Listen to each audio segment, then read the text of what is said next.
नमस्ते, मैं हूं फराह खान और आप देख रहे हैं आज की ताजा खबर। कोरोना का खतरा लगातार तेजी से बढ़ रहा है। कोरोना के खिलाफ इस जंग में मास्क ही सबसे बड़ा हथियार है। न्यूज 18 सबसे अपील करता है कि वो मास्क जरूर पहने। न्यूज 18 ने मास्क के लिए एक मुहिम भी शुरू की है, #मास्क पहनो इंडिया। न्यूज 18 आप सबसे भी अपील करता है कि मास्क जरूर पहने, क्योंकि सावधानी ही सबसे बड़ा बचाव है। चलिए आगे बढ़ते हैं। देश भर में कोरोना संकट के बीच प्रधानमंत्री नरेंद्र मोदी ने आज मंत्री परिषद की बैठक बुलाई है। ये बैठक सुबह 11 बजे होगी। वीडियो कॉन्फ्रेंसिंग के जरिए होने वाली इस बैठक में कोरोना की वजह से बने हालात और दवा समेत कई मुद्दों पर चर्चा होगी। कोरोना महामारी की दूसरी लहर के दौरान ये केंद्रीय मंत्री परिषद की पहली बैठक है। इससे पहले पीएम मोदी कोरोना पर मुख्यमंत्रियों के साथ कई बैठकें कर चुके हैं। सूत्रों के मुताबिक इस बैठक में 18 से 45 साल के लोगों के लिए शुरू हो रहे टीकाकरण अभियान को लेकर भी चर्चा हो सकती है। पश्चिम बंगाल में 8वें चरण के लिए भी जमकर वोट डाले गए, लेकिन इस दौरान कई जगहों पर हिंसा की खबरें भी सामने आई। विधानसभा चुनाव का ये आखिरी चरण था जिसमें 35 सीटों के लिए वोटिंग हुई, लेकिन आखिरी चरण भी हिंसा से नहीं बच सका। कोलकाता के मानिकतला में टीएमसी के कार्यकर्ता बीजेपी उम्मीदवार से ही भिड़ गए। वहां से बीजेपी उम्मीदवार कल्याण चौबे वोटिंग में गड़बड़ी की शिकायत मिलने पर एक बूथ पर पहुंचे थे, लेकिन वहां पहले से ही मौजूद टीएमसी समर्थकों ने उनका घेराव कर लिया।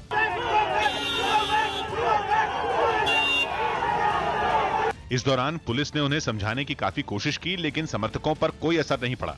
पुलिस की मौजूदगी में ही वहां जमकर हंगामा हुआ और नारेबाजी की गई। बताया गया कि इस हंगामे में कुछ लोगों को चोटें भी आईं। हालांकि बाद में पुलिस ने किसी तरह बीजेपी उम्मीदवार की गाड़ी को टीएमसी समर्थकों के बीच से बाहर निकाला। ये टीएमसी वाले के गुंडागर्दी, इस तरह से कैंडिडेट पे हाथ उठाना, कैंडिडेट के गाड़ी पर हमला करना। इसी तरह कोलकाता के जोरासांको विधानसभा इलाके में बमबाजी की खबर सामने आई। बताया गया कि वहां भीड़भाड़ वाले इलाके में 2 बम फेंके गए, जिससे अफरा तफरी मच गई। वो स्पॉट है, ठीक ये जो गोला आप देख रही हैं, ये जो गोला बनाया गया है, ये यहाँ पर बॉम्बिंग का स्पॉट है। वहां से बीजेपी उम्मीदवार मीना देवी पुरोहित ने टीएमसी पर उनको निशाना बनाकर हमला करवाने का आरोप लगा दिया। ये हार का डर दिखा रहे हैं कि पब्लिक ना निकले और ना मैं निकलूं। जबकि टीएमसी ने बीजेपी पर मुस्लिम मतदाताओं को डराने की साजिश रचने का आरोप लगाया। दोनों बूथ पे मुस्लिम वोटर्स को डराने की ये बहुत घिनौनी साजिश है। हिंसा की तस्वीरें बीरभूम से भी सामने आई। वहां नानूर में बीजेपी प्रत्याशी की गाड़ी पर हमला कर उसमें जमकर तोड़फोड़ की गई। আমাকে মারধর করা হয়, আমার গাড়ি ভাঙচুর করা হয় এবং আমার সাথে যে ছেলেরা ছিল তাদেরকেও মারধর করা হয়। बीरभूम के मयूरेश्वर में एक बीजेपी कार्यकर्ता पर हमला किया गया, जिसमें वो बुरी तरह जख्मी हो गया। बीजेपी ने टीएमसी पर इस हमले का आरोप लगाया। इसी के साथ कूच बिहार की शीतलकुची विधानसभा में भी दोबारा मतदान कराया गया। वहां चौथे चरण के मतदान के दौरान हुई हिंसा में 4 लोगों की मौत हो गई, जिसके बाद वहां दोबारा वोटिंग करवाई गई। इस दौरान वहां सुरक्षा के कड़े इंतजाम देखने को मिले। हालांकि वहां भी बीजेपी और टीएमसी कार्यकर्ताओं के बीच हल्का टकराव देखने को मिला। वहां से बीजेपी उम्मीदवार पार्टी का झंडा लगी गाड़ी लेकर बूथ तक पहुंच गए, जिससे टीएमसी प्रत्याशी पार्थ प्रतिम राय बुरी तरह भड़क गए। उन्होंने इसे आचार संहिता का उल्लंघन बताते हुए बीजेपी उम्मीदवार पर कार्रवाई की मांग की। পরবর্তী পর্যায়ে এটা নিয়ে আমি কমপ্লেন করছি এবং ইসিআই তে কমপ্লেন করব, আমাদের নেতৃত্বকে জানাবো। हालांकि इस बार वहां वोट डालने के लिए ज्यादा भीड़ नजर नहीं आई। कुछ लोग जमीन पर बने निशानों पर खड़े होकर अपनी बारी का इंतजार करते दिखाई दिए। लेकिन सबसे चौंकाने वाली तस्वीर बीरभूम के बोलपुर से सामने आई। वहां बूथ पर पहुंचे बीजेपी उम्मीदवार पर जोरदार हमला हो गया। बीजेपी प्रत्याशी अनिर्बान गांगुली ने टीएमसी कार्यकर्ताओं पर हमले का आरोप लगाया, जिसकी हैरान करने वाली तस्वीरें भी सामने आई। इन तस्वीरों में कुछ लोग अनिर्बान गांगुली को लाठियां लेकर दौड़ाते दिखे। हालात बिगड़ते देख उनके सुरक्षाकर्मी किसी तरह उनको बचाकर गाड़ी तक ले गए। गाड़ी में बैठने के बाद वो वहां से निकलने की कोशिश करने लगे, लेकिन हमलावरों ने इसके बाद भी उनका पीछा नहीं छोड़ा। हमलावरों ने उनकी गाड़ी में पीछे से हमला कर दिया, जिससे उसके शीशे टूट गए। ये लोग काफी देर तक उनकी गाड़ी का पीछा करते रहे। हालांकि बाद में वहां तैनात पुलिस वालों ने मोर्चा संभाला और हमलावरों को खदेड़ना शुरू किया। बाद में किसी तरह बीजेपी उम्मीदवार को वहां से निकाला जा सका। केंद्रीय गृह मंत्रालय ने राज्यों और केंद्र शासित प्रदेशों को कोरोना की रोकथाम के लिए दिशा निर्देश जारी किए हैं, जो 31 मई तक लागू रहेंगे। गृह मंत्रालय ने राज्यों और केंद्र शासित प्रदेशों से कहा है कि उन जिलों की पहचान करें जहां या तो कोरोना संक्रमण की दर 10% से ज्यादा है, या फिर पिछले 1 हफ्ते में अस्पतालों में बिस्तर भरने की दर 60% से ज्यादा है। केंद्र ने इन जिलों में स्थानीय स्तर पर कंटेनमेंट जोन बनाने और कोरोना से निपटने के नियमों को सख्ती से लागू करने का आदेश भी दिया है और इसके साथ ही शादी समारोह में 50 लोगों के शामिल होने की अनुमति दी गई है, जबकि अंतिम संस्कार में 20 लोग ही शामिल हो सकेंगे। तो वहीं पब्लिक ट्रांसपोर्ट जैसे बस, मेट्रो और दूसरी गाड़ियों में सिर्फ 50% सीटों पर ही यात्रियों को सफर की अनुमति होगी। उत्तर प्रदेश के पंचायत चुनाव में वोटिंग के दौरान हिंसा की घटनाएं थमने का नाम नहीं ले रही। चौथे और अंतिम चरण में राज्य के 17 जिलों में वोट डाले गए, जिनमें मथुरा भी शामिल है। जहां के बरसाना इलाके के नाहरा गांव में फर्जी मतदान की सूचना पर जमकर बवाल हुआ। वहां पर प्रधान पद के 2 उम्मीदवारों के समर्थक इस कदर एक दूसरे से उलझे कि पोलिंग बूथ पर जंग जैसे हालात बन गए। एक दूसरे पर हावी होने की कोशिश कर रहे दोनों गुटों के लोग लाठियों से झगड़ते नजर आए। इस लड़ाई में महिलाएं भी पीछे नहीं रहीं। बताया गया कि इस मारपीट में फायरिंग भी हुई। काफी देर तक चले इस बवाल में दोनों तरफ के करीब 10 लोग घायल हो गए। किसी का सिर फूटा तो किसी के पैर में चोट लगी। इन सभी को फौरन इलाज के लिए अस्पताल ले जाया गया। पुलिस ने इस हिंसा के आरोप में दोनों पक्षों के करीब 12 लोगों को हिरासत में ले लिया। पर्याप्त मात्रा में पुलिस बल साथ के साथ पीएसी तैनात कर दी गई है। वोटिंग के दौरान हिंसा की कमोबेश ऐसी ही तस्वीरें गाजीपुर जिले से भी सामने आई। वहां के सेवराई तहसील के चित्रकोनी गांव में प्रधान पद के 2 प्रत्याशियों के समर्थक आपस में भिड़ गए।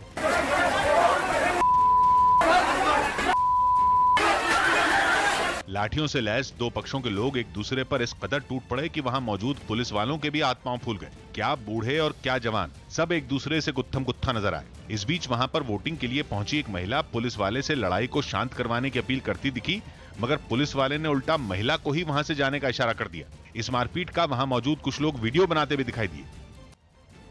सीरम इंस्टीट्यूट की वैक्सीन कोविशील्ड के बाद अब भारत बायोटेक ने कोवैक्सीन की कीमतें घटाने का ऐलान किया है। राज्यों को अब कोवैक्सीन 600 रुपए की बजाय 400 रुपए प्रति डोज की कीमत में मिलेगी। बताया गया कि इससे राज्यों को हजारों करोड़ रुपए की बचत होगी और ज्यादा वैक्सीनेशन हो पाएगा।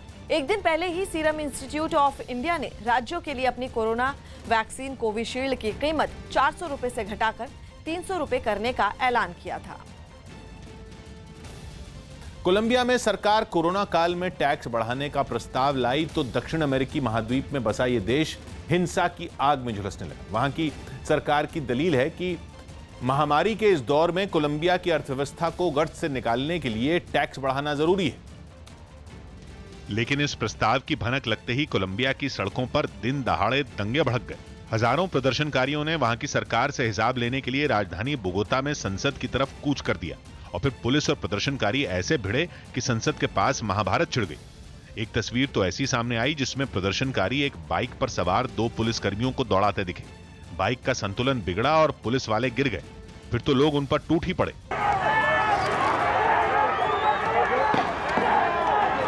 पुलिस ने लोगों को पस्त करने के लिए ताबड़तोड़ आंसू गैस के गोले दागे। पानी की बौछार भी की गई, लेकिन प्रदर्शनकारी भी हाथ पर हाथ धरे बैठे नहीं रहे। उन्होंने सड़क पर पड़े पत्थर ही अपने हथियार बना लिए। इतने पत्थर चलाए गए कि सड़क चलने लायक ही नहीं बची। वहीं कोलंबिया के काली शहर में तो बेखौफ बागी पुलिस की आंखों में आंखें डालकर उस पर वार करते नजर आए। उन्होंने बसें फूंक दी, जगह जगह आगजनी की। एक इलाके में तो प्रदर्शनकारी सड़क पर लगी एक मूर्ति को तोड़ने पर तुले दिखे। कोलंबिया में लोगों का कहना है कि कोरोना काल में वैसे ही उनके खाने के लाले पड़े हैं और सरकार है कि उनके देश की माली हालत ठीक करने की आड़ में उनकी जेबों पर डाका डालकर अमीरों की तिजोरी भरना चाहती है। दिल्ली में कोरोना की दूसरी लहर बेहद घातक साबित हो रही है। हर दिन कोरोना के नए मामलों के साथ मौतों का आंकड़ा भी बढ़ रहा है। दूसरी ओर अस्पतालों की स्थिति भी बेहतर नहीं हुई है। मरीजों को अस्पतालों में बेड और ऑक्सीजन के लिए काफी मुश्किलों का सामना करना पड़ रहा है। तो वहीं दूसरी तरफ कोरोना के मामले बढ़ते ही जा रहे हैं। दिल्ली में पिछले 24 घंटे में 24,235 कोरोना के नए मरीज सामने आए हैं, जबकि कोरोना की वजह से 395 लोगों की मौत हो गई है, जो अब तक का सबसे ज्यादा आंकड़ा है। दिल्ली में अब तक कोरोना की वजह से 15,772 लोग अपनी जान गंवा चुके हैं। कोरोना के कहर से जूझ रहे भारत के लिए विदेशों से मदद की खेप लगातार भेजी जा रही है। न्यूज़ 18 के नीरज कुमार की रिपोर्ट है कि अमेरिका ने भारत के लिए सेना के विमान से मेडिकल सामग्री रवाना कर दी है, जिसमें 440 ऑक्सीजन सिलेंडर, 9.5 लाख से ज्यादा रैपिड टेस्ट किट और 1 लाख N95 मास्क शामिल। इसके अलावा ब्रिटेन से ऑक्सीजन की 3 जनरेशन यूनिट भेजी जा रही हैं। हर यूनिट से 1 मिनट में 500 लीटर उत्पादन होगा। जबकि रूस से 2 विमान राहत का सामान लेकर दिल्ली पहुंच चुके हैं, जिनमें ऑक्सीजन उत्पादन करने वाली 20 यूनिट, 75 वेंटिलेटर और 22 मीट्रिक टन दवा है। दिल्ली के सीएम अरविंद केजरीवाल ने वैक्सीनेशन अभियान पर अधिकारियों के साथ एक बैठक की। इस बैठक में केजरीवाल ने कहा कि दिल्ली में 3 महीने के अंदर 18 साल से ज्यादा उम्र वालों को वैक्सीन लगाई जाएगी और इसके लिए राजधानी में बड़े पैमाने पर वैक्सीनेशन सेंटर बनाए जाएंगे। बैठक में स्वास्थ्य मंत्री सत्येंद्र जैन समेत कई अधिकारी मौजूद रहे। तीसरे चरण में 18 से 44 साल के लोगों के लिए वैक्सीनेशन के लिए रजिस्ट्रेशन की प्रक्रिया भी शुरू हो गई है। केजरीवाल ने ट्वीट कर लोगों से वैक्सीन लगाने के लिए आगे आने की अपील की।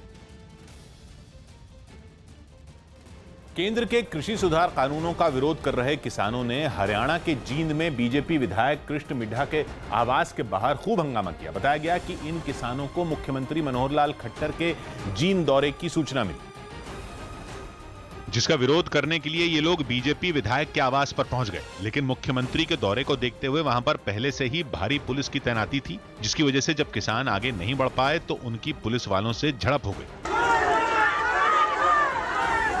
वहां पर लगी बैरिकेडिंग की मदद से पुलिस वाले किसानों को आगे बढ़ने से रोकते दिखे, जिसका किसानों ने पूरी ताकत के साथ विरोध किया, मगर उनको आगे बढ़ने में कामयाबी नहीं मिली। इस दौरान ये लोग हाथों में काले झंडे लिए नजर आए, जबकि इस हंगामे में कुछ महिलाएं भी विरोध करती दिखी। बीच बीच में पुलिस वाले किसानों को समझाने की कोशिश करते दिखाई दिए, जिसका कोई असर नहीं हुआ और वहां पर काफी देर तक अफरा तफरी मची रही। महाराष्ट्र में कोरोना की रोकथाम के लिए लागू तमाम सख्तियों के बावजूद कोरोना के मामले तेजी से बढ़ रहे हैं। महाराष्ट्र में पिछले 24 घंटे में कोरोना के 66,159 मामले सामने आए हैं, जबकि कोरोना की वजह से 771 लोगों ने दम तोड़ दिया। अच्छी बात यह रही कि एक दिन में कोरोना के जितने मरीज मिले उससे ज्यादातर ठीक होकर अपने घर जा चुके हैं। राज्य में पिछले 24 घंटे में 68,537 लोग कोरोना को मात देकर अपने घर लौट गए हैं। तो वहीं मुंबई की बात करें तो वहां पिछले 24 घंटे में 4,174 कोरोना के नए मरीज मिले हैं, जबकि 82 लोगों की मौत हो गई। इस बीच महाराष्ट्र सरकार ने कोरोना पर काबू पाने के लिए 15 मई तक पाबंदी बढ़ा दी है। कोरोना की दूसरी लहर पर काबू पाने के लिए उद्धव सरकार ने राज्य में लागू पाबंदियां 30 अप्रैल के बाद 15 दिन और बढ़ाने का ऐलान किया है। इस दौरान वहां तमाम पाबंदियां लागू रहेंगी जो अब तक लागू थी। महाराष्ट्र सरकार ने इस लॉकडाउन को ब्रेक द चेन नाम दिया है। महाराष्ट्र कोरोना से सबसे ज्यादा प्रभावित राज्यों में एक है। वहां इस महामारी को रोकने के लिए लॉकडाउन जैसे प्रतिबंध लगाए गए थे। इसके तहत जरूरी सेवाओं को छोड़कर राज्य में हर तरह की गतिविधियों पर प्रतिबंध लगा दिया गया था। इसके बावजूद राज्य में कोरोना के मामले नहीं थम रहे और रोजाना 60,000 से ज्यादा नए मामले सामने आ रहे हैं। कोरोना के हल्के और कम लक्षण वाले मरीजों के होम आइसोलेशन को लेकर केंद्र ने नए दिशा निर्देश जारी कर दिए। न्यूज़ 18 के रवि सिंह की रिपोर्ट है कि जिन मरीजों को HIV या कैंसर है या उनका ऑर्गन ट्रांसप्लांट हुआ है तो उनको होम आइसोलेशन के लिए डॉक्टर की इजाजत जरूरी होगी, जबकि ऐसे मरीज जो 60 साल से ऊपर के हैं और पहले से ही दूसरी गंभीर बीमारियों से जूझ रहे हैं उन पर भी यही नियम लागू होगा। होम आइसोलेशन में रहने वालों के लिए ट्रिपल लेयर मास्क पहनना और 8 घंटे पर इसको बदलना जरूरी किया गया है। ये नहीं जिस वक्त उनकी देखभाल करने वाले कमरे में आएंगे उस दौरान दोनों को N95 मास्क पहनना होगा। साथ ही रोजाना हर 4 घंटे पर बुखार मापना, 2 बार गर्म पानी से गरारे करना और भाप लेने की सलाह दी गई है। लेकिन इस दौरान अगर सांस लेने में तकलीफ, सीने में दर्द या ऑक्सीजन का लेवल 94% से नीचे जाने पर डॉक्टरों से सलाह लेने के लिए भी कहा गया। दिल्ली के उप मुख्यमंत्री मनीष सिसोदिया ने केंद्रीय मंत्री पीयूष गोयल को एक खत लिखा, जिसमें उन्होंने दिल्ली के लिए ऑक्सीजन कोटा बढ़ाने की मांग की। सिसोदिया ने पीयूष गोयल से 490 मीट्रिक टन से बढ़ाकर 976 मीट्रिक टन ऑक्सीजन देने की अपील की है। अपने खत में सिसोदिया ने कहा कि पिछली बार का जो कोटा बढ़ाया गया उनमें 3 प्लांट 1,500 किलोमीटर से ज्यादा दूर हैं और वो पिछले 10 दिन में एक बार भी दिल्ली नहीं आया। साथ ही उन्होंने पीयूष गोयल से यह भी आग्रह किया कि केंद्र और राज्यों की उत्पादन इकाइयों से ऑक्सीजन के परिवहन के लिए सुविधाएं भी प्रदान करें। अमेरिका के शिकागो से पुलिस की जानलेवा फायरिंग का एक और वीडियो सामने आया। पुलिस का निशाना बनने 22 साल के लड़के का यह वीडियो 31 मार्च का है, जिसे करीब 1 महीने बाद जारी किया गया, जिसमें एक पुलिस वाला रात के अंधेरे में उसको दौड़ाता नजर आया। इस दौरान उसने लड़के से पिस्तौल छोड़ने को कहा, लेकिन जब वो नहीं माना तो बिना वक्त गंवाए पुलिस वाले ने उस पर गोली चला दी। पुलिस की गोली खाकर जमीन पर गिरा लड़का उससे पूछता रहा कि आखिर उसने गोली क्यों चलाई, जिस पर पुलिस वाले ने उसके पास पिस्तौल होने की दलील दी।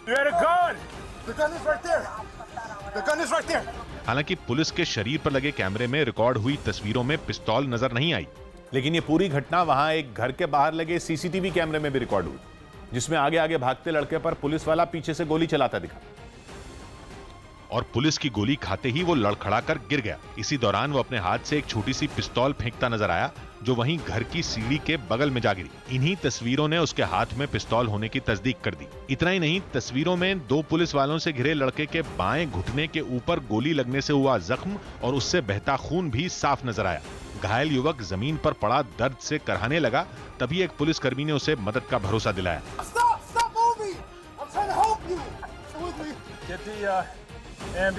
बताया गया कि वक्त रहते एम्बुलेंस बुलाकर पुलिस वालों ने लड़के की जान बचा ली। पटना में कोरोना नियमों का पालन करवाने के लिए सड़कों पर उतरी पुलिस पर कुछ लोगों ने हमला कर दिया। बताया गया कि पुलिस ने वहां मास्क न पहनने वाले कुछ लोगों को रोका और उनसे पूछताछ की थी, जिस पर कुछ लोग भड़क गए और उनके पुलिस वालों के साथ बहस शुरू हो गई। थोड़ी ही देर में अचानक भीड़ ने वहां खड़े दरोगा और बाकी पुलिस वालों पर हमला कर दिया।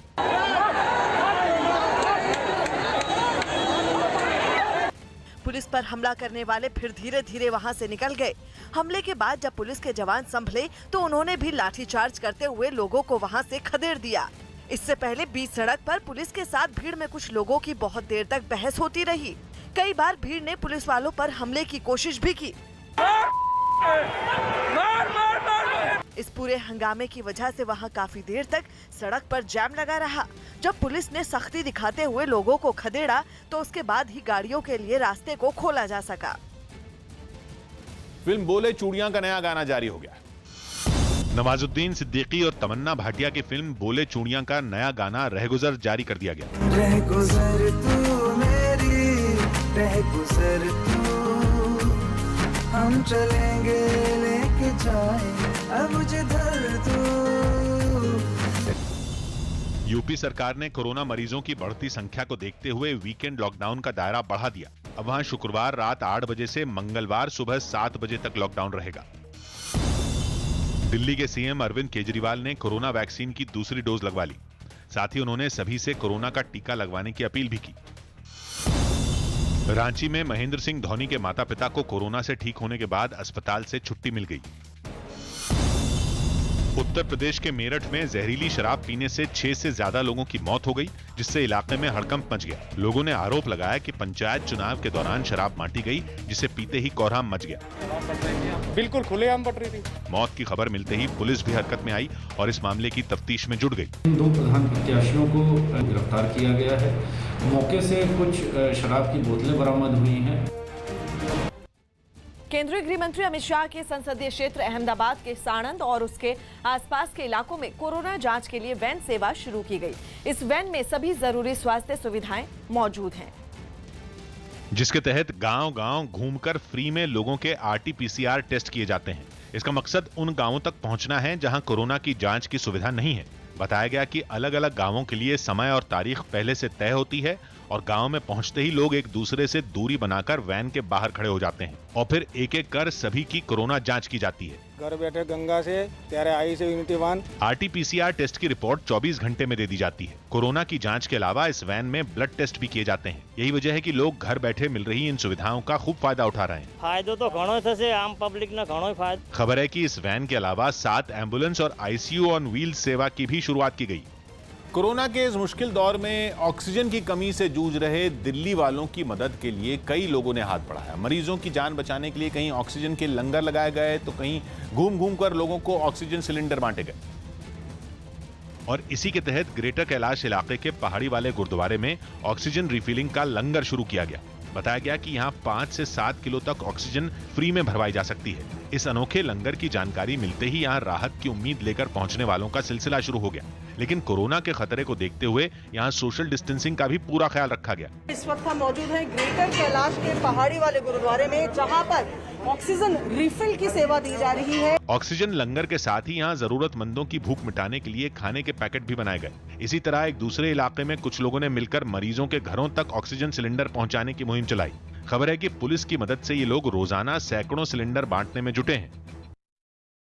मध्य प्रदेश के सीधी में पुलिस ने कर्फ्यू के दौरान बेवजह घरों से बाहर निकलने लोगों को सबक सिखाने का अनोखा तरीका निकाला। सीधी में लोगों को जरूरी सामान की खरीदारी के लिए सुबह 6 बजे से दोपहर 11 बजे तक का वक्त दिया गया है, लेकिन उसके बाद भी कई लोग वहां से सड़कों पर घूमते नजर आए, जिन्हें पुलिस ने अनोखे तरीके से सबक सिखाया।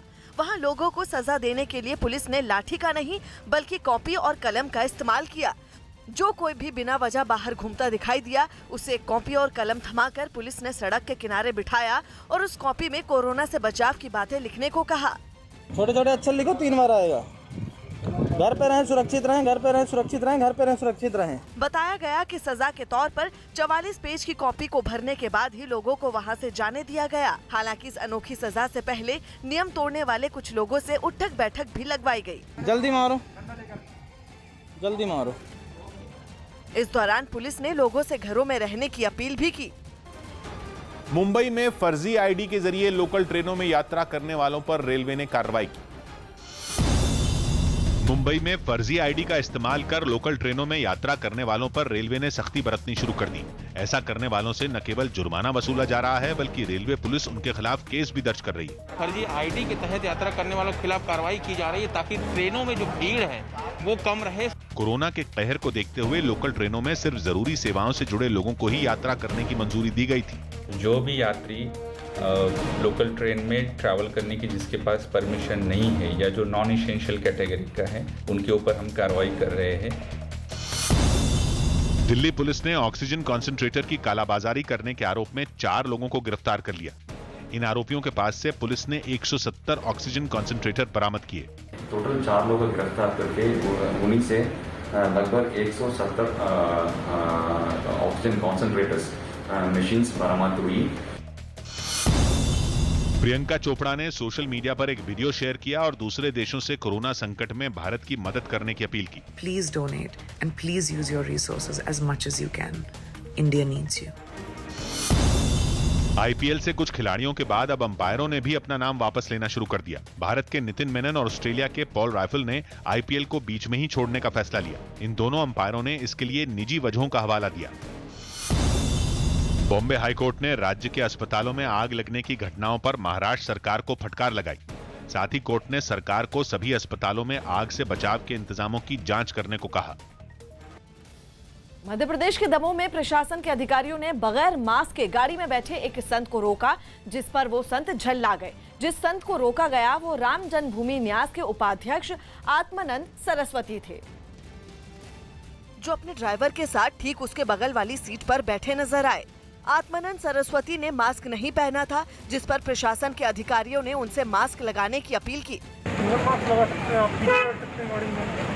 वहां खड़े अधिकारियों ने उन्हें समझाया कि मास्क ना पहनने पर उनका चालान कटेगा, जिस पर आत्मानंद सरस्वती भड़क गए। नहीं होगा चालान और नहीं लगा रहा हूं मास्क।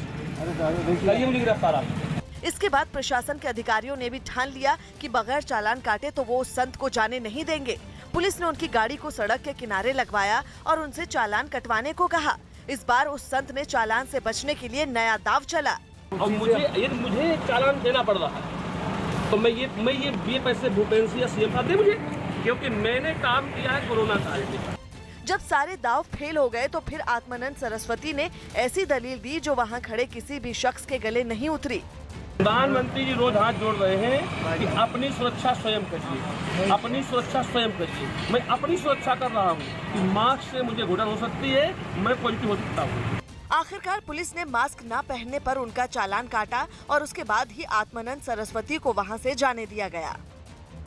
कोरोना के खिलाफ लड़ाई में सेना के कामों की प्रधानमंत्री ने समीक्षा की। न्यूज 18 के संदीप बोल की रिपोर्ट है कि इस मामले में खुद सेना प्रमुख MM नरवणे ने उनसे मुलाकात की और ये जानकारी दी कि राज्यों की मदद के लिए सेना का मेडिकल स्टाफ तैयार है, जिन्होंने अलग अलग जगहों पर अस्पताल बनाए, जो जरूरत पड़ने पर आम लोगों को इलाज की सुविधा भी दे रहे हैं। और लोग चाहें तो अपने आसपास सेना के बनाए इन अस्पतालों से संपर्क भी कर सकते हैं। इसके अलावा सेना प्रमुख ने ऑक्सीजन टैंकरों के आयात में सेना की मदद का ब्यौरा भी प्रधानमंत्री को दिया।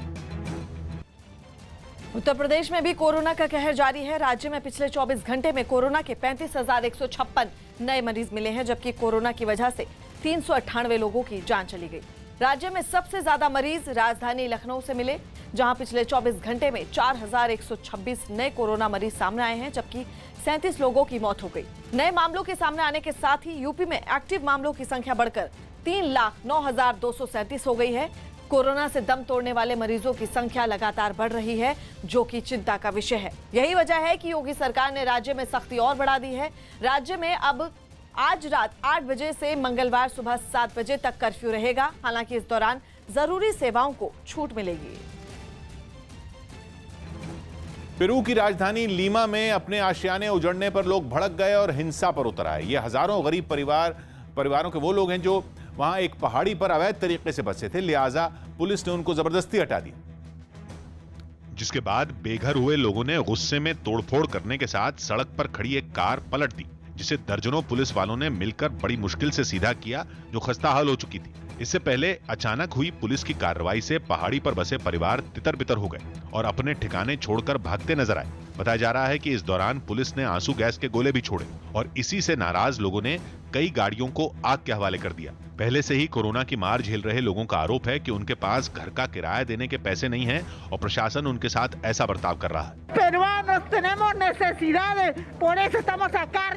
लेकिन लोगों की मदद करने के बजाय गुस्साई भीड़ को काबू में करने के लिए इलाके में पुलिस के ढेरों जवान तैनात कर सुरक्षा चाक चौबंद कर दी गई।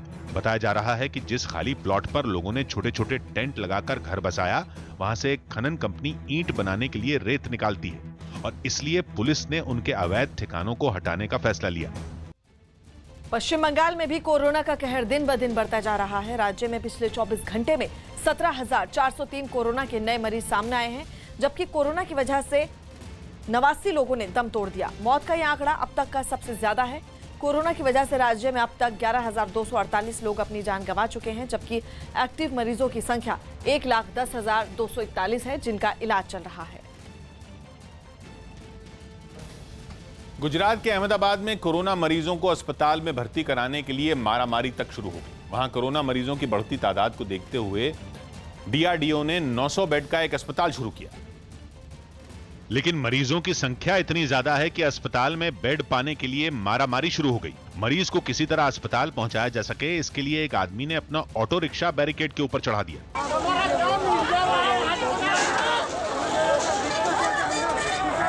बताया गया कि वहां बिना रजिस्ट्रेशन मरीजों को भर्ती नहीं किया जा रहा है। ऐसे में लोग अंदर न आ सकें, इसके लिए अस्पताल के बाहर बैरिकेड लगा दिए गए। लेकिन अपनों को मरता देख लोगों का गुस्सा भड़क गया। वो किसी तरह अस्पताल के अंदर घुसने की कोशिश करने लगे। इस दौरान वहां जमकर धक्का मुक्की भी हुई।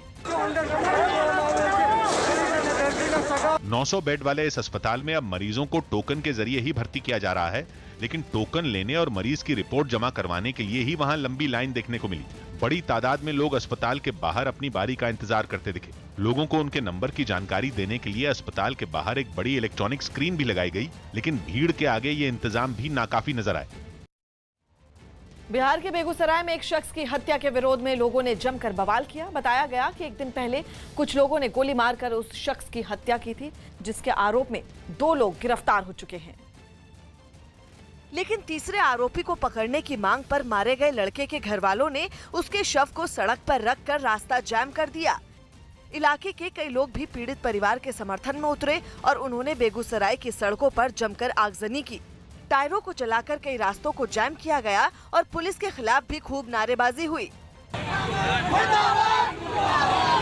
पुलिस बहुत देर तक लोगों को समझाने की कोशिश करती रही, लेकिन प्रशासन की कार्रवाई से नाराज लोगों पर कुछ असर नहीं हुआ। बताया गया कि इस घटना में पीड़ित परिवार ने मारे गए लड़के के 3 दोस्तों पर हत्या का आरोप लगाया है, जिनमें 2 की गिरफ्तारी हो चुकी है। कालाबाजारी और जमाखोरी करने वालों से बरामद दवाओं पर दिल्ली हाई कोर्ट ने बड़ा फैसला लिया। न्यूज़ 18 के अमित सिंह की रिपोर्ट है कि अदालत ने अपने आदेश में लिखा कि जब्त रेमडेसिविर और ऑक्सीजन सिलेंडर को अस्पतालों में इस्तेमाल करने के लिए दे दिया जाए और पुलिस जब इन चीज़ों को बरामद करे तो इनके सही और असली होने का पता ज़रूर कर ले। फिर इसकी जानकारी वो अपने डीसीपी स्तर के अधिकारियों को दे, जो इनको अस्पतालों के लिए जारी करेंगे।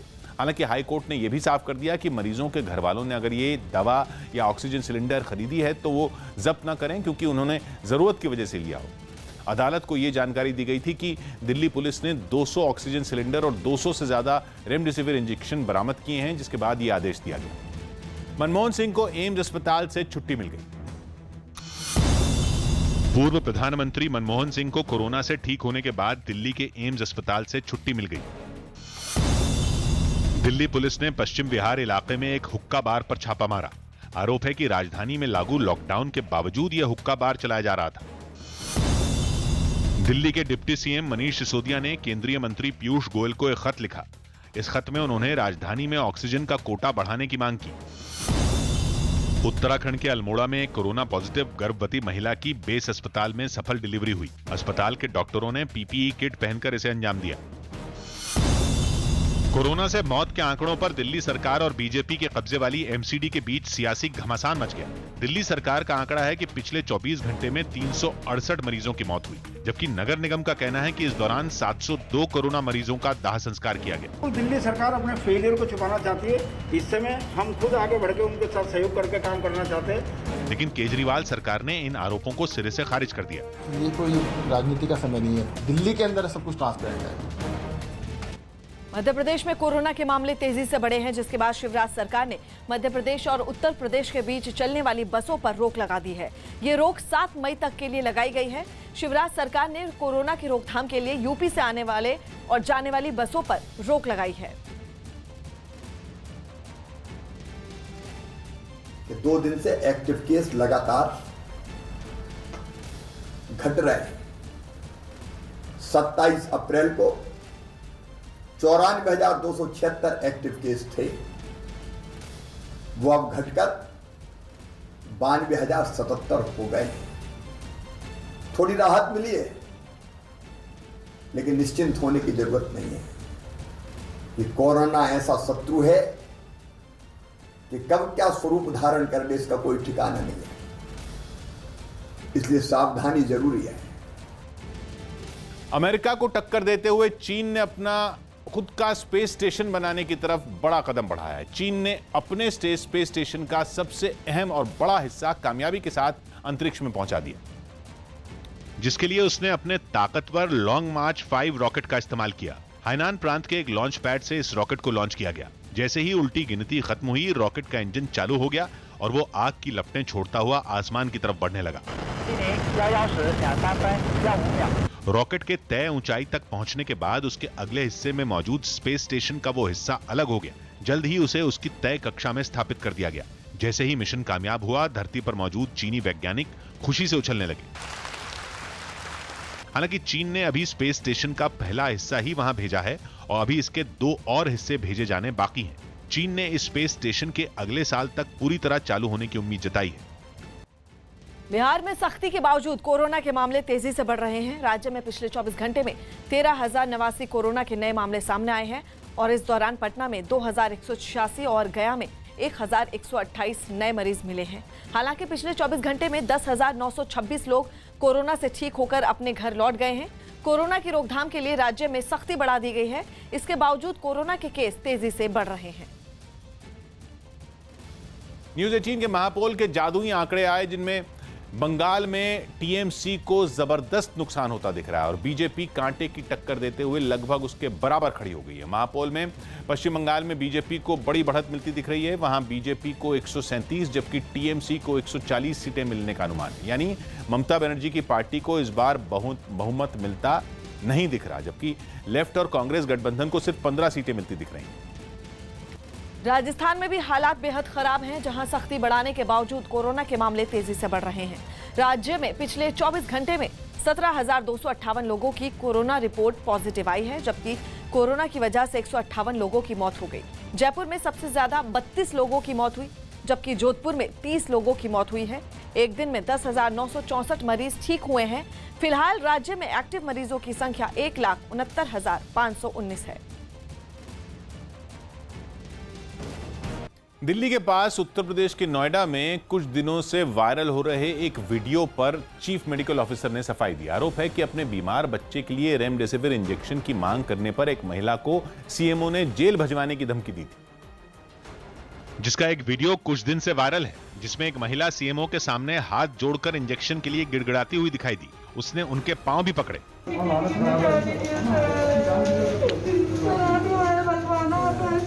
ये सब बेकार की बात मत करो प्लीज। इसके बाद सीएमओ महिला से पर्चे लेकर अपने दफ्तर की तरफ रवाना हो गए। वो महिला अपने रिश्तेदारों के साथ दफ्तर के बाहर इंजेक्शन के इंतजार में खड़ी रही, लेकिन कुछ देर बाद ही उस महिला की एक रिश्तेदार का गुस्सा सीएमओ पर फूट पड़ा। जेल में डलवाने के लिए। जेल में क्यों डलवा देंगे?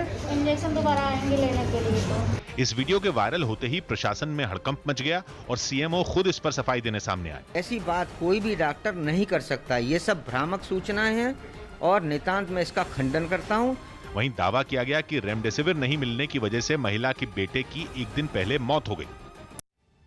गुजरात में पिछले 24 घंटे में 14,327 लोगों की कोरोना रिपोर्ट पॉजिटिव आई है, जबकि कोरोना की वजह से 180 लोगों की मौत हुई है। राज्य में एक्टिव मामले 1,37,794 हैं, जो कि कोरोना की वजह से अब तक 7,010 लोगों की मौत हो चुकी है। वहीं राज्य सरकार ने कोरोना की रोकथाम के लिए सख्ती और बढ़ा दी है। 15 मई तक सरकारी दफ्तर शनिवार और रविवार को बंद रहेंगे, जबकि बाकी 5 दिनों में सरकारी दफ्तरों में आधे कर्मचारी ही काम करेंगे। अमेरिका के नॉर्थ कैरोलिना में पिछले हफ्ते पुलिस की गोली का शिकार होने वाले अफ्रीकी मूल के एक अमेरिकी नागरिक के लिए इंसाफ की मांग जोर पकड़ने लगी। बताया गया कि पुलिस 42 साल के उस आदमी को गिरफ्तार करने गई थी, लेकिन तभी वो वहां से भागने की कोशिश करने लगा। इसी गर्मागर्मी में चली गोली में उसकी मौत हो गई, जिसके बाद आरोपी पुलिस वालों को सजा दिलाने के लिए पिछले कई दिनों की तरह लोग एक बार फिर अपनी नींद छोड़कर रात में ही सड़कों पर उतर गए। पुलिस रास्ते में खड़ी दिखी तो प्रदर्शनकारी उससे उलझे नहीं, उल्टा उन्होंने हाथ ऊपर उठा लिए और पुलिस की आंखों में आंखें डालकर चुपचाप खड़े हो गए। पुलिस डंडे दिखा रही थी और निहत्थे लोग डरने के बजाय पुलिस को उन्हें जेल में डालने की चुनौती दे रहे थे। लेकिन इस प्रदर्शन के अगले ही दिन ज्यादा बवाल तब हुआ जब इलाके की एक अदालत ने आरोपी पुलिस वालों के बॉडी कैमरों में रिकॉर्ड हुए गोलीकांड के वीडियो को जारी करने की मांग को खारिज कर दिया। इससे इंसाफ की आस लगाए लोगों को गहरा धक्का लगा और फिर तो उन्होंने मोर्चा खोल दिया।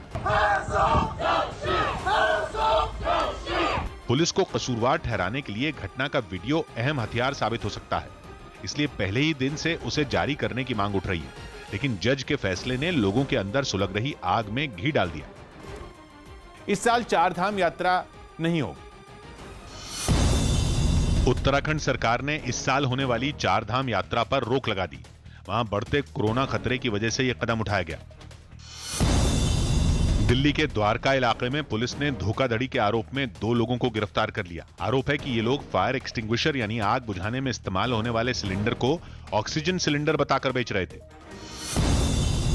दिल्ली में लागू लॉकडाउन के बावजूद सड़कों पर बड़ी संख्या में गाड़ियां दिखी। इतना ही नहीं, कई जगहों पर तो ट्रैफिक जैम जैसे हालात नजर आए। हयात होटल के सामने इस वक्त हम मौजूद हैं, जहां पर आप गाड़ियों की संख्या से अंदाजा लगाइए कि कितनी गाड़ियां घरों से बाहर निकल रही हैं।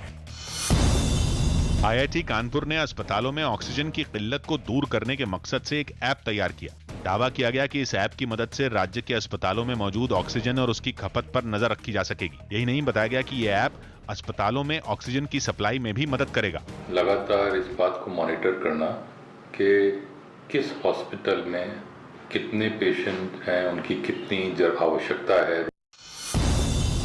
राहुल गांधी ने कोरोना संकट पर एक बार फिर केंद्र सरकार को निशाने पर लिया। उन्होंने ट्वीट कर कोरोना वैक्सीन की कीमतों का मुद्दा उठाया और केंद्र पर वैक्सीन बनाने वाली कंपनियों को फायदा पहुंचाने का आरोप लगा दिया। राहुल के इस हमले पर बीजेपी भड़क गई और केंद्रीय मंत्री गिरिराज सिंह ने ट्वीट कर उन्हें जवाब दिया। उन्होंने कांग्रेस पर भारत की कंपनियों को बढ़ावा न देने का आरोप मढ़ दिया।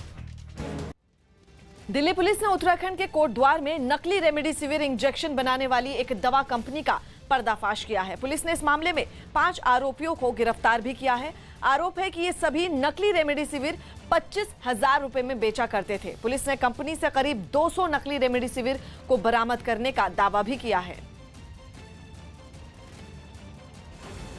अपने जवानों को कोरोना की दूसरी लहर से बचाने के लिए मुंबई पुलिस ने नया आदेश जारी किया। न्यूज़ 18 के दिवाकर सिंह की रिपोर्ट है कि 50 साल से ज्यादा उम्र के सिपाही से लेकर एएसआई को अब हफ्ते में 2 दिन की छुट्टी मिलेगी और इसी कैटेगरी के कर्मचारियों में जिनकी उम्र 50 साल से कम होगी लेकिन उनको कोई गंभीर बीमारी होगी तो उनको भी हफ्ते में 2 दिन की छुट्टी मिलेगी। इसके अलावा थाने से 1 घंटे की दूरी पर रहने वाले पुलिसकर्मियों को काम करने वाली जगह के पास ही आवास मुहैया कराने के लिए कहा गया है, जिसे पूरा करने की जिम्मेदारी पुलिस स्टेशन के इंचार्ज की होगी। यूपी के कानपुर में एक ऑक्सीजन प्लांट में सिलेंडर को रिफिल करते समय जबरदस्त हादसा हो गया। सिलेंडर रिफिल करने के दौरान वो फट गया और वहां काम कर रहे 2 मजदूर हादसे का शिकार हो गए। इस हादसे में एक मजदूर की मौत हो गई, जबकि दूसरे मजदूर का इलाज चल रहा है। हादसे की वजह से प्लांट को भी भारी नुकसान पहुंचा है। कोरोना संक्रमण के दौर में कानपुर में जबरदस्त ऑक्सीजन का संकट देखने को मिल रहा है। इसी दौरान पनकी में स्थित इस फैक्ट्री में विस्फोट हो गया है। आपको बता दें कि देर रात में यहाँ पर काम चल रहा था और सुबह तड़के यहाँ पर विस्फोट हो गया, जिसके चलते कई मजदूर घायल हो गए हैं और एक मजदूर की मौत हो गई है। फैक्ट्री प्रशासन फिलहाल मामले में कोई जानकारी देने से बच रहा है, लेकिन आप देख सकते हैं कि ये विस्फोट कितना बड़ा था, किस तरीके से यहाँ पर हादसा हुआ और ये ऊपर की जो छत है वो पूरी तरीके से उड़ गई है और नीचे सारा सामान बिखरा पड़ा हुआ है। आलम यह है कि विस्फोट को तकरीबन 2 घंटे हो चुके हैं और पुलिस के अधिकारी और प्रशासन के आला अधिकारी मौके पर नहीं पहुँचे हैं। वहीं फैक्ट्री प्रशासन यह बताने को तैयार नहीं है कि इस विस्फोट में कितने लोगों की मौत हुई है और कितने लोग घायल हुए हैं। हालांकि एक जो मजदूर है वो दबा हुआ है आगे, उसकी मौत हो चुकी है। लेकिन सबसे हैरानी की बात यह है कि इतना समय बीत जाने के बाद भी पुलिस और प्रशासन के आला अधिकारी मौके पर नहीं पहुंचे हैं और फैक्ट्री प्रशासन अपने हिसाब से माहौल को मैनेज करने में जुटा हुआ है। श्याम तिवारी, न्यूज़ 18 उत्तर प्रदेश कानपुर। कोरोना का टीका लगवाने के लिए मुंबई के कई वैक्सीन सेंटरों पर भारी भीड़ उमड़ पड़ी, जिससे इस महामारी के फैलने का खतरा और बढ़ गया। वैक्सीन की कमी की वजह से मुंबई में पिछले 2 दिन से ये मुहिम रोक दी गई। लेकिन टीका अभियान के दोबारा शुरू होते ही सभी सेंटरों पर लोगों का जमावड़ा लग गया। गोरेगांव नेस्को सेंटर से जो तस्वीरें सामने आईं, उनमें साफ दिखा कि वहां के हालात पूरी तरह पटरी से उतर गए। वैक्सीन लगवाने की होड़ में लोगों ने 1 किलोमीटर लंबी लाइन लगा दी, जिसे संभालना मुश्किल हो गया। कड़ी धूप के बावजूद लोग कतारों में खड़े होकर अपनी बारी का इंतजार करते दिखाई दिए। लेकिन इस दौरान किसी ने भी एक दूसरे से तय दूरी नहीं बनाई और न ही प्रशासन की तरफ से ही इसके इंतजाम किए गए। 45 प्लस के उम्र वाले लोग वैक्सीनेशन लगवाने के लिए आए हैं। यहाँ पे भीड़ इतनी ज्यादा है कि इस लाइन में 500 से ज्यादा लोग मौजूद होंगे। थोड़ी देर बाद वहां बीएमसी की मेयर किशोरी पेडनेकर भी पहुंची। उन्होंने लोगों से रजिस्ट्रेशन के बाद ही वैक्सीन सेंटरों पर पहुंचने की अपील की। जिसके ऐप पे मैसेज नहीं है उनको अंदर भी नहीं लेंगे। वहीं बीकेसी कोविड सेंटर पर भी टीका लगवाने के लिए बड़ी संख्या में लोग पहुंच गए। वहां भी कोरोना नियमों की अनदेखी करते हुए लोग एक दूसरे के नजदीक खड़े दिखाई दिए। इसी तरह की तस्वीरें कई दूसरे वैक्सीन सेंटरों से भी सामने आई। देश भर में कोरोना संकट के बीच प्रधानमंत्री नरेंद्र मोदी ने आज मंत्री परिषद की बैठक बुलाई है। ये बैठक सुबह 11 बजे होगी। वीडियो कॉन्फ्रेंसिंग के जरिए होने वाली इस बैठक में कोरोना की वजह से बने हालात और दवा समेत कई मुद्दों पर चर्चा होगी। कोरोना महामारी की दूसरी लहर के दौरान ये केंद्रीय मंत्री परिषद की पहली बैठक है। इससे पहले पीएम मोदी कोरोना पर मुख्यमंत्रियों के साथ कई बैठकें कर चुके हैं। सूत्रों के मुताबिक इस बैठक में 18 से 45 साल के लोगों के लिए शुरू हो रहे टीकाकरण अभियान को लेकर भी चर्चा हो सकती है। दिल्ली को ऑक्सीजन देने के मुद्दे पर हाई कोर्ट ने केंद्र सरकार से जवाब तलब किया। न्यूज़ 18 के अमित सिंह की रिपोर्ट है कि हाई कोर्ट ने केंद्र से पूछा कि दिल्ली को 490 मीट्रिक टन ऑक्सीजन ही क्यों दी गई, जबकि मांग 700 मीट्रिक टन से ज्यादा थी। लिहाजा कल तक वो ऑक्सीजन आवंटन के मुद्दे पर जवाब सौंपे। हालांकि सरकार का पक्ष रखते हुए सॉलिसिटर जनरल तुषार मेहता ने दलील दी कि अभी दिल्ली को जितनी ऑक्सीजन मिल रही है वो पर्याप्त है। लेकिन अदालत ने इस पर ऐतराज जताया कि दिल्ली की जानकारी उनको भी है और वो भी हालात देख रहे हैं। केंद्रीय गृह मंत्रालय ने राज्यों और केंद्र शासित प्रदेशों को कोरोना की रोकथाम के लिए दिशा निर्देश जारी किए हैं, जो 31 मई से लागू रहेंगे। गृह मंत्रालय ने राज्यों और केंद्र शासित प्रदेशों से कहा है कि उन जिलों की पहचान करें जहां या तो कोरोना संक्रमण की दर 10% से ज्यादा है या फिर पिछले 1 हफ्ते में अस्पतालों में बिस्तर भरने की दर 60% से ज्यादा है। केंद्र ने इन जिलों में स्थानीय स्तर पर कंटेनमेंट जोन बनाने और कोरोना से निपटने के नियमों को सख्ती से लागू करने का आदेश दिया है और इसके साथ ही समारोह में 50 लोगों के शामिल होने की अनुमति दी गई है, जबकि अंतिम संस्कार में 20 लोग ही शामिल हो सकेंगे। तो वहीं पब्लिक ट्रांसपोर्ट जैसे बस, मेट्रो और दूसरी गाड़ियों में सिर्फ 50% सीटों पर ही यात्रियों को सफर की अनुमति होगी।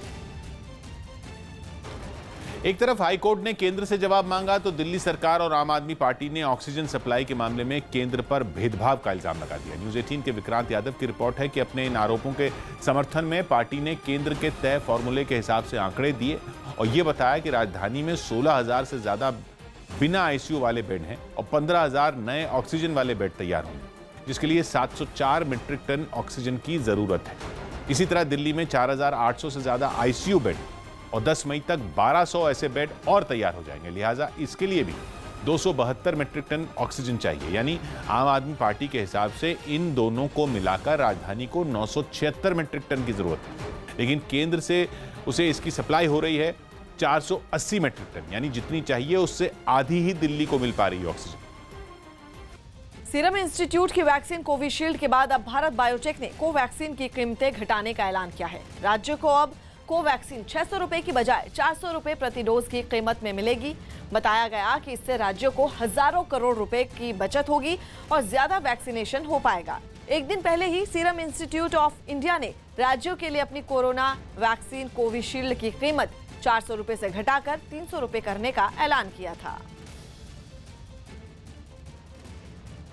1 मई से शुरू होने वाले टीका अभियान के तीसरे चरण के लिए रजिस्ट्रेशन भले ही शुरू हो गया हो, लेकिन कई जगहों पर लोग वैक्सीन लगवाने के लिए टाइम स्लॉट नहीं मिलने की शिकायत कर रहे हैं। केंद्र सरकार ने 1 मई से 18 साल से ज्यादा उम्र के लोगों को भी टीका लगवाने की मंजूरी दे दी है, लेकिन लोगों की शिकायत है कि उन्हें टाइम स्लॉट ही नहीं मिल रहा। यानी वो कोविन ऐप या वेबसाइट पर अपना रजिस्ट्रेशन तो करा चुके हैं, लेकिन उन्हें किस सेंटर में और किस वक्त वैक्सीन लगेगी इसकी जानकारी ही नहीं मिल रही।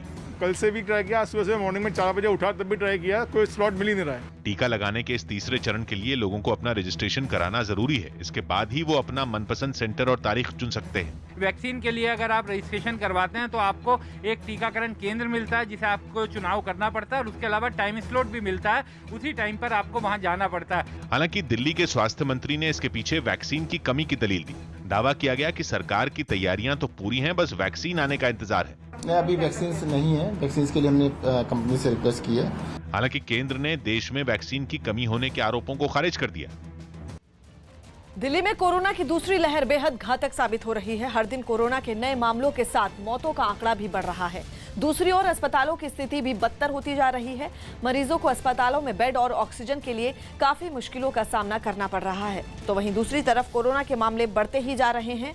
दिल्ली में पिछले 24 घंटे में 24,235 कोरोना के नए मरीज सामने आए हैं, जबकि कोरोना की वजह से 395 लोगों की मौत हो गई, जो अब तक का सबसे ज्यादा आंकड़ा है। दिल्ली में अब कोरोना की वजह से 15,772 लोग जान गंवा चुके हैं।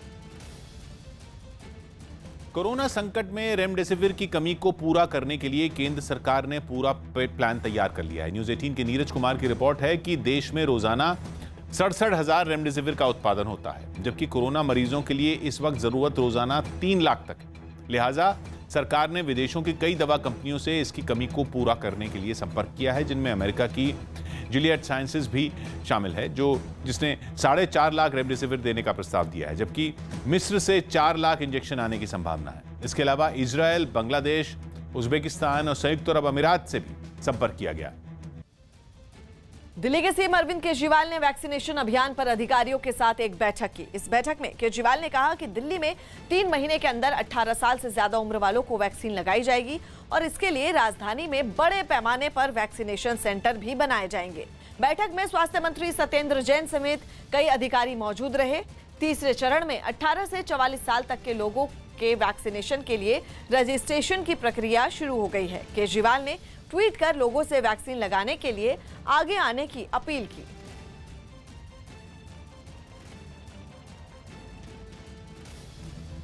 दो दिन पहले करेन समुदाय के विद्रोहियों ने म्यांमार में आर्मी बेस पर हमला किया तो ईंट का जवाब पत्थर से देने के लिए वहां की सेना ने करेन राज्य में एयर स्ट्राइक कर दी। असल में आजादी की मांग कर रहे करेन समुदाय के विद्रोही दशकों से म्यांमार की सेना से लड़ रहे हैं, लेकिन फरवरी में वहां तख्तापलट के बाद ये जंग आर पार की लड़ाई में बदल गई। और इसी कड़ी में म्यांमार की सेना के जेट और हेलीकॉप्टरों ने करेन राज्य पर ताबड़तोड़ 6 ऐसे भयानक हवाई हमले किए कि शांत इलाका थर्रा उठा। एयर स्ट्राइक के वीडियो में दूर घने जंगल में इतना धुआं उठता दिखा मानो वहां सदियों से शांत पड़ा कोई ज्वालामुखी फटा हो। जिस इलाके में एयर स्ट्राइक की गई वो पड़ोसी देश थाईलैंड की सीमा के पास है। हवाई हमले इतने खतरनाक थे कि वहां रहने वाले लोग अपनी जान बचाने के लिए अपने घर छोड़कर ही भाग खड़े हुए।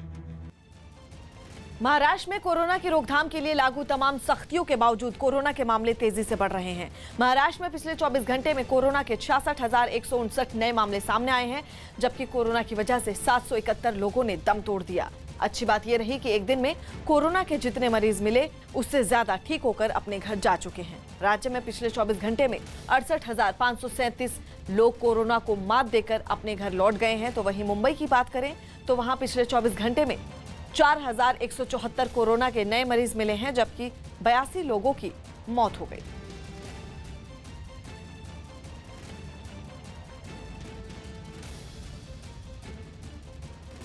इस बीच महाराष्ट्र सरकार ने कोरोना पर काबू